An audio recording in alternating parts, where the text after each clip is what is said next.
Today we're going to be talking about the top 5 most influential ball python morphs of all time. We're talking about throughout history. These morphs, in my opinion, are the most responsible for making ball pythons the most sought after reptile, or at least snake, right now. At number 5, our very first one just so happens to be the very first one, albino. We're not talking about lavender albino or caramel albino or the T+ albinos. We are talking about straight albino. They are the very first morph that was discovered by Bob Clark, and being a recessive morph at that, it is what sparked the fire. Albino is not an uncommon morph. Both reptiles and mammals alike have instances of albinism in them. However, not all of them work exactly the same. In the case of ball pythons, it is a recessive morph, meaning that 2 copies of the gene need to be present to create the visual. A het would not be able to show it by itself. This started to spark people's interest in these very amazing animals. The idea that maybe there's more out there started right there. Albino's popularity has since dropped, at least from a breeding level, but it's never dropped from the pet owner level. When I go to local shows, I see what people gravitate towards. It's these simple animals, and that's what sparks that love and connection for some people, and that's what starts them maybe getting into reptiles. And there's something to be said about something so simple as that. It obviously deserves its history as our George Washington, so to speak, of ball python morphs. It was the very first and really got it all started for everybody. Albino obviously strips away a lot of that color and just leaves your snake yellow and white with bright red eyes. As they grow older, this white kind of starts to fade and becomes almost like a two-tone yellow in a way, and although some still maintain some pretty nice whites. It's been worked into just about every combo you can think of, because it's been around before some people were even born. I was 7 when that came out. I didn't even know what a ball python was. At that time, I probably thought that all snakes were gardener snakes, rattlesnakes, or water moccasins, because that's all I was really ever taught about by that age. At number 4 would be the pinstripe ball python. The pinstripe was originally shown off in 1999, so when this one was found in the wild, it was the only one, which means that if you have a pinstripe in your collection, it descended from that one animal. That is incredibly cool and unique to me. This was actually produced by Brian Barczyk. This was one of his original contributions to the community. If you were a fan of his and you have the pinstripe gene, just remember you carry a little bit of that history with you now. Unlike our previous albino, which was a recessive, pinstripe is a dominant gene, which means that it only takes 1 copy of the gene for it to show you its phenotype. Pinstripe to this day remains one of my most favorite dominant morphs. It does so much, and sometimes so much can be a little tough to work with when you combine this with certain other genes, but I absolutely love making bamboo lemon blasts, which is a bamboo pastel pinstripe. They have this golden coppery type hue. The pattern is just completely shrunken down to these little lines. It is one of the most intense pattern disrupting animals that you can possibly get your hands on, other than monsoon. So it always is curious to me when I hear people say that they love the monsoon gene, but they think that pinstripe is just old. Now obviously monsoon takes it to the next level, but pinstripe, just because it's old doesn't mean it shouldn't be appreciated. If you saw the monsoon and you thought, oh my god, nothing's been like that before, this is similar to what people felt like back then. It showed you the diversity. It started to spark that interest, and this was about around the time the general public would start paying a little more attention to this animal here, and ball pythons were soon to conquer the reptile world.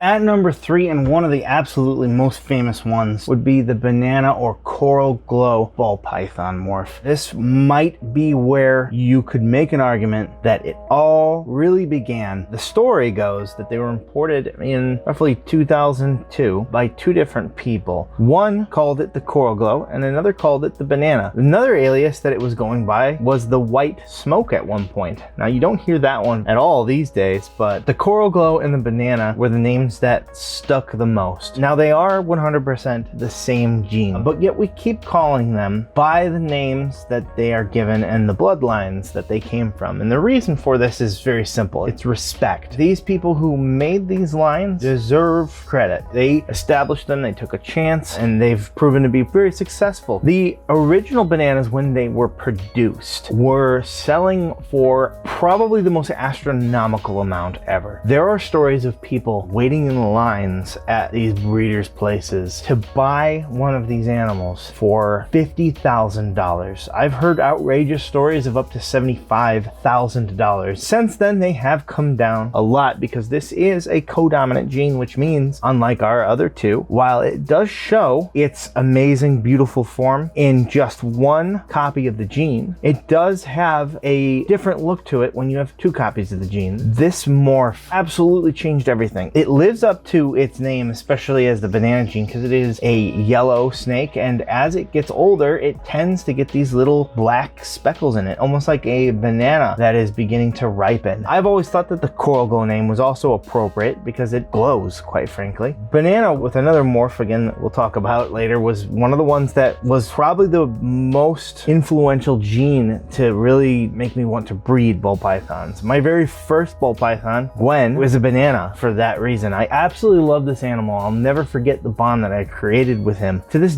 day, banana still commands incredible popularity. Bananas are always selling, but the history of this gene cannot be understated. Genes like pinstripe and albino were going for a large amount of money, but when banana hit the scene, there was news reports. That is what really made a lot of people say, holy cow, I can do this for a business?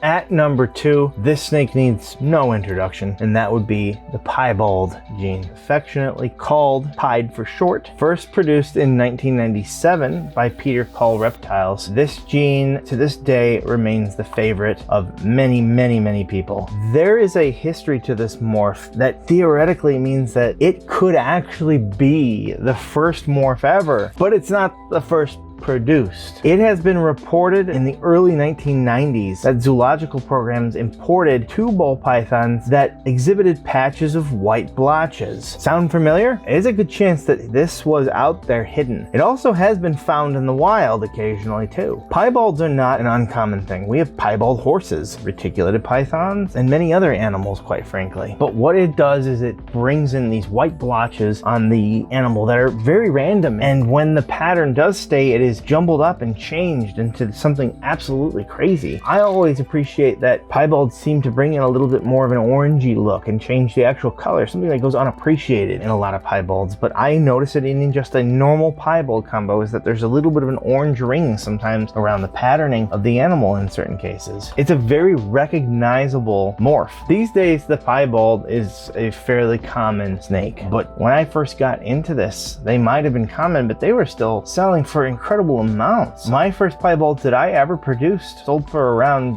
$500, and that was just standard regular piebalds. These days they aren't commanding that level of price, but in combos they are still incredibly worked and highly valued as one of the benchmark genes that you can do. Piebald is an incredibly popular and worked gene. Whenever a new morph is discovered or begins to become popular, immediately people say about our number 1 pick and pied, I can't wait to see what it looks like with those. Which means it's going to be attached to every new morph going forward, just like our number 1 pick.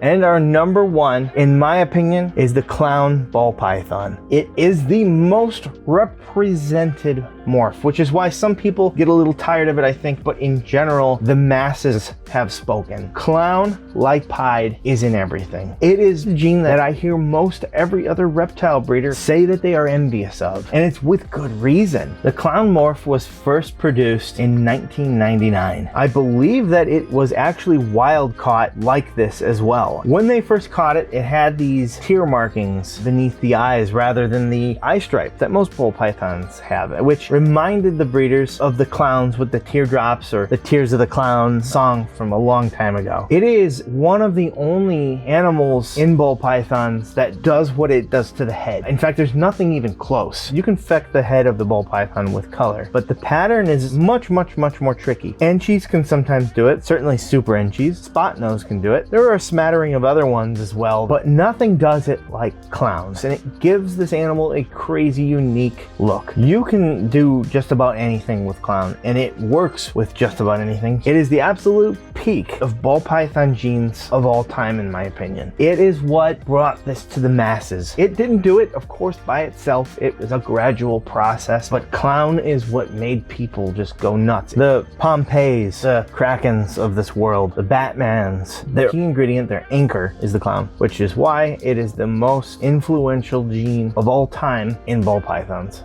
Is there anything differently you would have done with this list? Let us know in the comments. If you enjoyed this video, you can actually check out our top 5 influential genes in ball pythons right now, right here.